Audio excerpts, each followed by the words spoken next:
Each night, I have the same two visions. One of a field of wheat stalks swaying in the wind. Another of bright, burning flames, trampling horse hooves, and loud screams. My people, the Visigoths, came to Roman lands not as an invading army, but as a people running from a scourge. No, a plague sent by God himself.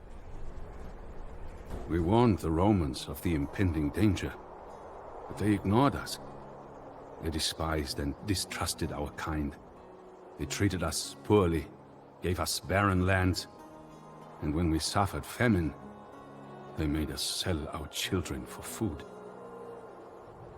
Inevitably, we went to war, and our great army struck a decisive blow to the Romans at Hadrianople.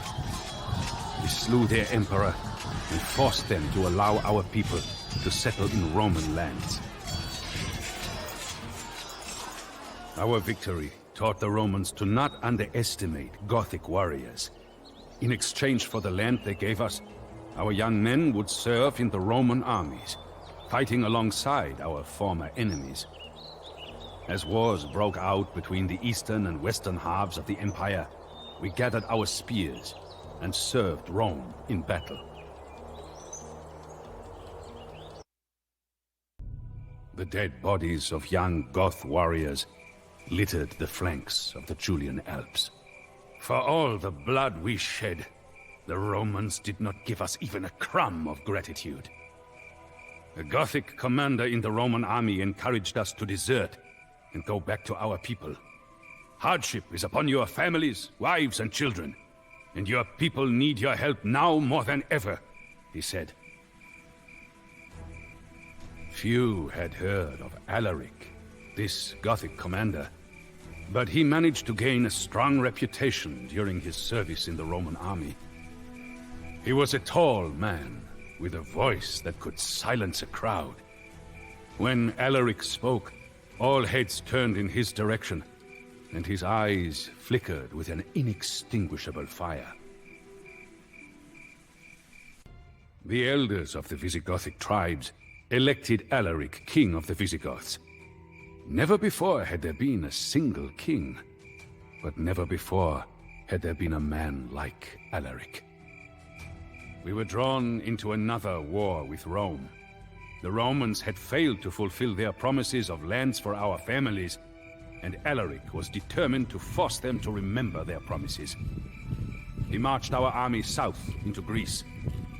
The days the Romans ignored the Visigoths are over, he declared. We will set fire to Hellas! Ancient cities, once renowned for their philosophers and soldiers, were sacked and burned to ash. The world was changing rapidly, but Alaric had seen visions. Despite our victories, the Eastern Romans still refused to meet our envoys.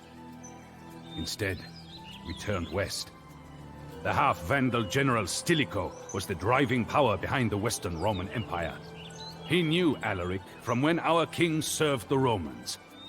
We hoped Stilicho would be more willing to negotiate.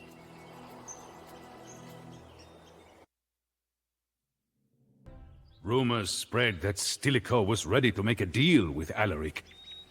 Our hopes were raised, but as weeks passed with no news, we knew that more Gothic blood would have to be shed. The Romans resented Stilicho for making a pact with barbarians. When parts of the Western Roman Empire were overrun by usurpers and foreign invaders, they blamed Stilicho. He soon learned the hefty price of Roman politics. They declared him an enemy of the state and had him executed. In a frenzy of hate, the Romans followed Stilicho's execution by murdering all soldiers of Germanic descent. Then, in another rush of blind rage, they turned on the families of those soldiers and murdered them too. The survivors flocked to Alaric, begging him to raise his army and march with them into Italy to exact vengeance. Alaric coldly answered them, The Romans have never known fear, but that will change. For all that the Romans did to us, it seemed logical for Alaric to seek their downfall. But that is not what he wanted. After sacking the cities of northern Italy, he met with the Roman Emperor Honorius. Alaric's demands were reasonable and humble, a sign of reconciliation between our two peoples. And all would have gone well, had it not been for the Gothic commander, Sarus. Sarus had vied with Alaric over the Visigothic kingship, and had lost dishonorably, instead entering Roman service. Jealous of Alaric, he ordered his soldiers to attack our king by surprise and kill him. Luckily, Alaric and his men survived the assassination attempt and escaped.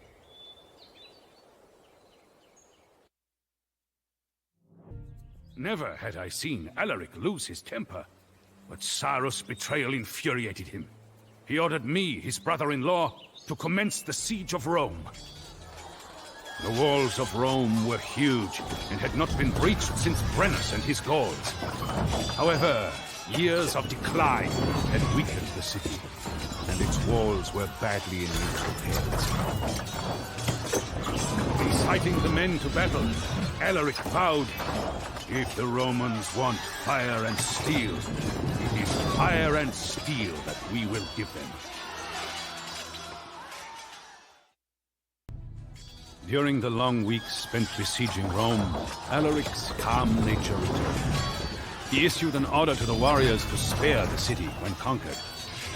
In his heart, he could not find the will to destroy the empire he had served, though it had betrayed him one too many times. Our brave soldiers breached the walls, and the defenses quickly crumbled before the weight of Visigothic men rushing into the breaches. Our men looted the city for days. We stripped statues and monuments of their gold, and loaded carts with so many precious goods that the wheels were close to breaking. At the end of the third day, a caravan of ox-drawn wagons carrying plunder could be seen as far as the eye could see. The Romans would write of that day, "In one city, the whole world perished."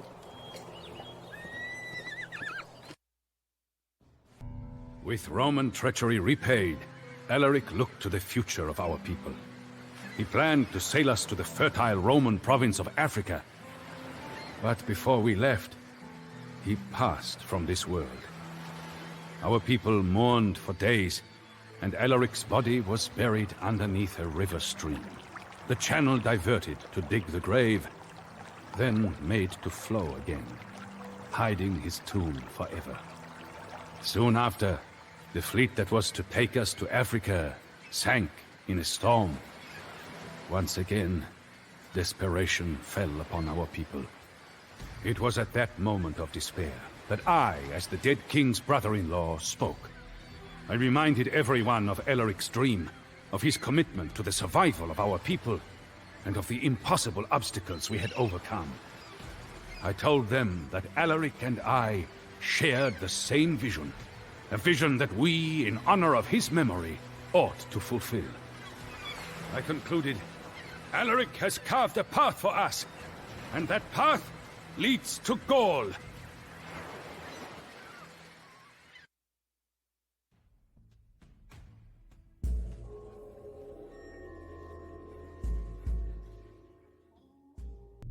Each night, I have the same two visions. One of a field of wheat stalks swaying in the wind. Another of bright, burning flames, trampling horse hooves, and loud screams. My people, the Visigoths, live peacefully in the rich lands of southern Gaul. Our farms flourish, and our cattle grow in number every day. But for all our fortune, I cannot shake the ominous visions I have every night.